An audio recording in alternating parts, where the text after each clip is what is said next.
Jackie, all this Thanksgiving talk is making me hungry.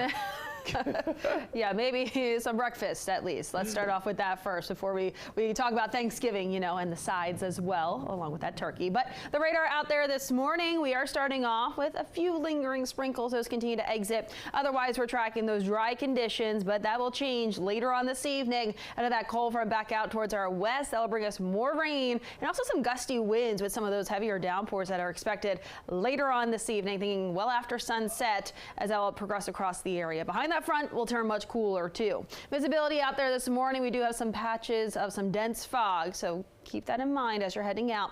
Take it slow. We're down about a mile in Manassas, 2 miles in Culpeper, 3 in Frederick, about a mile over towards Kaiser, less than that back over towards Garrett County. Those temperatures though are starting off in the 40s and 50s. That's a relatively mild start, especially when you factor in this is mid to late November at this point. And highs today will tap out into those middle 60s. So still above normal for this time of the year. Typically we should be into the upper 50s for highs. We're back into those middle 60s out there today. Behind the front though, behind that cold front, we turn much cooler for tomorrow and Friday. Highs will be right around 50 tomorrow, upper 40s by Friday, and even much colder back over towards the mountains where we could see some wintry precipitation. We're talking about the first snowfall of the season back over towards western Maryland and parts of West Virginia as well. But let's talk about the rainfall that we are expecting for later on today. We'll see mainly cloudy skies persisting through much of your Wednesday, and the bulk of our daytime hours will be dry. This will be at 5 p.m. this evening, so a few minutes after sunset. Starting to notice a few more of those showers popping up back out towards our western areas. We have this line of some heavier downpours that will work its way from west to east across the area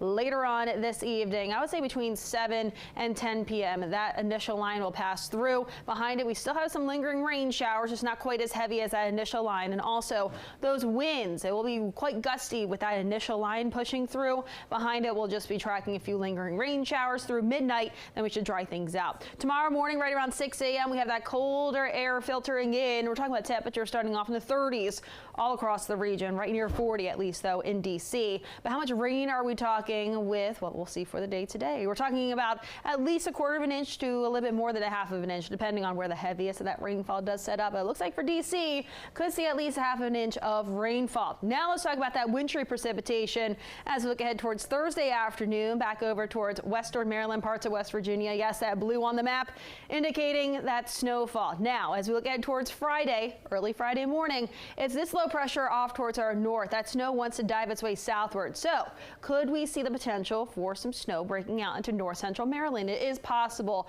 before it quickly changes back over to rain. So as we look ahead towards early Friday morning, keep a close eye on this. Doesn't look like much accumulation, but heads up, we could see some of those snow showers out there early Friday morning for north central Maryland, the eastern panhandle, but still looking like the bulk of our snow chances, that snow accumulation back over towards western Maryland and West Virginia over the course of the next several days. We have that winter storm watch that's in effect for Garrett County as well as West Virginia, or at least parts of West Virginia. That goes into effect 1 p.m. Thursday, and that'll continue through 7 p.m. Saturday. That's where we could see several inches of accumulation over the course of the next several days. So it's higher elevations, likely seeing the highest in terms of those snowfall totals. 7-day outlook, we're looking at those temperatures today, middle 60s, around 50 tomorrow, upper 40s on Friday, talking lower 50s for the weekend, and it also will be noticeably windy to round out the work week, breezy on Saturday. Shanika, what's the latest on the roads? All right, good morning. So